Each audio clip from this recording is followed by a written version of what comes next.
بسم اللہ الرحمن الرحیم۔ السلام علیکم ورحمۃ اللہ وبرکاتہ۔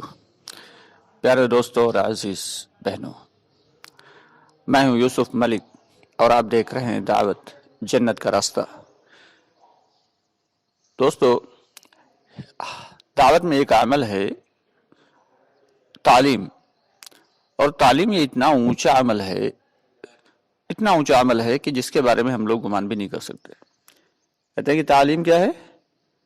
یقین کو بنانے کا ایک بہترین ذریعہ ہے فضائل کی تعلیم۔ لیکن افسوس کی بات یہ ہے کہ ہم لوگ تعلیم کو بہت ہلکا سمجھتے ہیں، بس ایک ضروری کام ہے، دعوت کا ایک عمل ہے، بیٹھ گئے۔ دوستو، بڑا ہی فکر کے ساتھ بیٹھنا چاہیے۔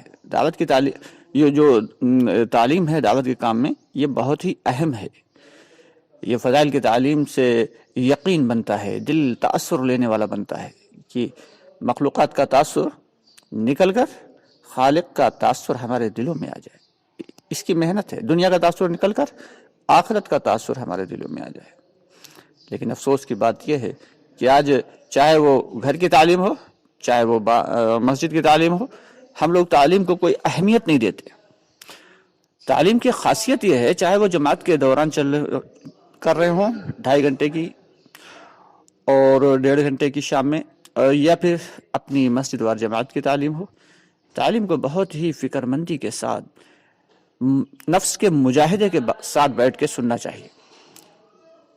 کیونکہ ایک حضرت مولانا الیاس رحمۃ اللہ علیہ ایک مرتبہ آئے، دیکھا کہ ساتھی تعلیم کر رہے تھے، اور حضرت مولانا الیاس رحمۃ اللہ علیہ کو دیکھا تو تمام ساتھی اٹھے اور جلدی سے مصافحہ کرنے لگے۔ تو حضرت نے فرمایا کہ اچھا یہ بتاؤ کہ اگر حضور پاک محمد مصطفیٰ صلی اللہ علیہ وسلم خود یہاں مسجد میں بیٹھ کر اور تمہیں کوئی نصیحت کر رہے ہوتے اور میں یہاں پہ آ جاتا، تو کیا تم اٹھتے مجھ سے مصافحہ کرنے کے لیے؟ تو تمام ساتھیوں نے کہا نہیں حضرت، تب تو نہیں اٹھتے۔ کہا تو پھر اس یقین کے ساتھ بیٹھو اور اس یقین کے ساتھ تعلیم سنو کہ جو یہ کہا جا رہا ہے، جو احادیث پڑھی جا رہی ہیں، یہ حضور پاک صلی اللہ علیہ وسلم خود تم سے کہہ رہے ہیں، تم سے خود فرما رہے ہیں۔ اور یہ جو قرآن کی آیات پڑھی جا رہی ہیں فضائل کی تعلیم میں، تو یہ سوچ کے بیٹھو کہ اللہ رب العالمین خود تمہیں احکامات دے رہا ہے۔ جب تک اس یقین کے ساتھ نہیں بیٹھو گے، تب تک تمہاری تعلیم میں جان نہیں پڑے گی، تعلیم میں جان نہیں پڑے گی۔ تو دوستو، یہ ہیں وہ اعمال کہ جن کو ہم ہلکا سمجھتے ہیں، لیکن یہ نہایت فائدہ مند ہیں۔ آج ہمارا یقین میں تبدیلی کیوں نہیں آ رہی؟ ہمارا ذہن کیوں نہیں بدل رہا؟ ہمارے دل سے دنیا کی محبت اور دنیا کی جو ہے وہ چاہت کیوں نہیں نکل رہی؟ آخر کیا وجہ ہے؟ کبھی دوستو ہم نے غور کیا ہے؟ کیونکہ ہم تعلیم میں نفس کے مجاہدے کے ساتھ بیٹھتے نہیں۔ تعلیم میں تو باوضو ہو کے بیٹھنا ہے، ٹیک لگا کے نہ بیٹھا جائے، کہ کلام اور صاحب کلام کی عظمت کو دل میں رکھ کے سنا جائے، اور یہ اس انداز میں سنا جائے کہ گویا کہ حضرت محمد مصطفیٰ صلی اللہ علیہ وسلم خود اپنی زبان مبارک سے ہم کو جو ہے نصیحت فرما رہے ہیں۔ جب تک دوستو فکر مندی کے ساتھ اور اپنی احتیاج کے ساتھ، اپنی ضرورت سمجھ کے ہم تعلیم میں نہیں بیٹھیں گے، چاہے وہ گھر کی تعلیم کر رہے ہوں یا مسجد وار جماعت کی تعلیم ہو رہی ہو یا اللہ کے راستے میں نکل کر تعلیم کر رہے ہوں، جب تک اس انداز میں تعلیم نہیں سنیں گے، تب تک اس تعلیم سے کوئی فائدہ نہیں ہوگا۔ شیطان جانتا ہے اور وہ دیکھتا ہے کہ اگر کسی کو ہدایت ملنے والی ہوتی ہے تو وہ تعلیم سے کسی نہ کسی بہانے سے، تو شیطان دیکھ رہا ہوتا ہے کہ جیسے ہی کسی کو ہدایت مل رہی ہے تو بندہ کسی نہ کسی بہانے سے اٹھا دیتا ہے، اس ساتھی کو اٹھا دے گا، اور ساتھی کسی ضرورت کے تحت، جو کہ ضرورت بھی کوئی خاص اہم نہیں ہوگی، غیر اہم ضرورت کی وجہ سے اٹھا دے گا۔ کبھی ہلکا سا پیاس سے لگ رہی ہے، کبھی پیشاب سا لگ رہا ہے، اٹھا وہ چلا گیا، اور اس کی ہدایت جو اس کو ملنے والی تھی، اور وہ ظاہر سی بات ہے کہ اللہ تعالی ہمارے محتاج تھوڑی ہیں، ہم اللہ کے احکامات کے محتاج ہیں، ہم سارے کے سارے اللہ کے حکموں کے محتاج ہیں، اللہ کی ہدایت کے محتاج ہیں، اللہ کی اللہ کی محبت کے محتاج ہیں۔ تو دوستو سب سے اہم چیز یہی ہے کہ ہم سارے کے سارے لوگ تعلیم کو فکر مندی کے ساتھ اپنی احتیاج بن کر، محتاج بن کے سنیں، ایسے سنیں کہ یہ ہماری اول ضرورت ہے، اول ضرورت۔ تعلیم کی خاصیت یہ ہے کہ وہ ذہن اور دل کو چینج کر دیتی ہے، بدل دیتی ہے۔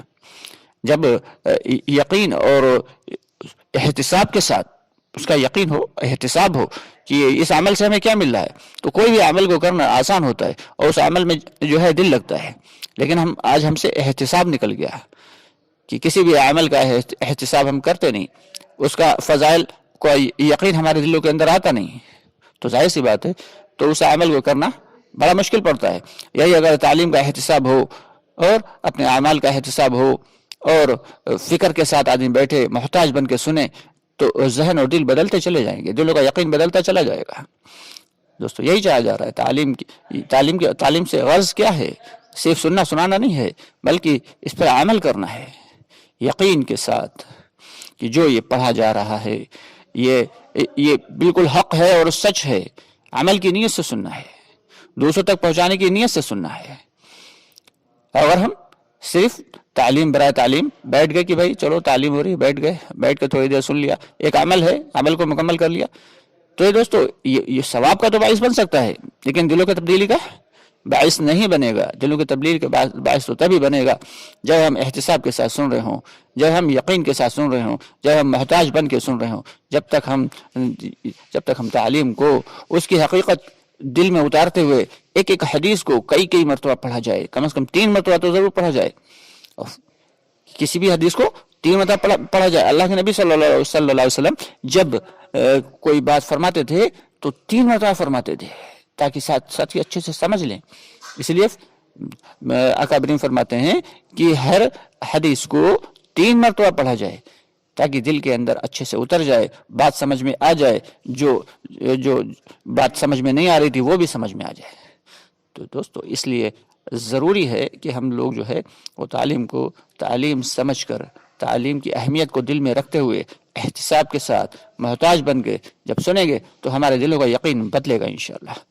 اس کے ساتھ ہی آپ سے اجازت چاہیں گے، آگے بڑھنے سے پہلے آپ سے یہ اجازت لینے سے پہلے آپ سے یہ گزارش ضرور ہے کہ اگر ابھی تک آپ نے ہمارا چینل سبسکرائب نہیں کیا تو اس کو سبسکرائب ضرور کر لیں، پسند آ جائے ویڈیو تو اس کو لائک کر دیں اور زیادہ سے زیادہ بھائیوں تک شیئر کر دیا کریں۔ ہمارا ایک دوسرا چینل بھی ہے مکمل دین، اس میں مسائل کے اعتبار سے ویڈیوز اپلوڈ کی جاتی ہیں، تو آپ سے گزارش ہے کہ ہمارے اس چینل پر بھی آئیے اور اس چینل کو بھی سبسکرائب کریں۔ اصل چیز کیا ہے کہ اللہ تعالی ہم سب کو یقین کے ساتھ اس دعوت کی محنت میں لگنے کی توفیق عطا فرمائے۔ انشاءاللہ بہت جلد پھر آپ سے ملاقات ہوتی ہے، تب تک کے لیے اجازت چاہیں گے۔ السلام علیکم ورحمۃ اللہ وبرکاتہ۔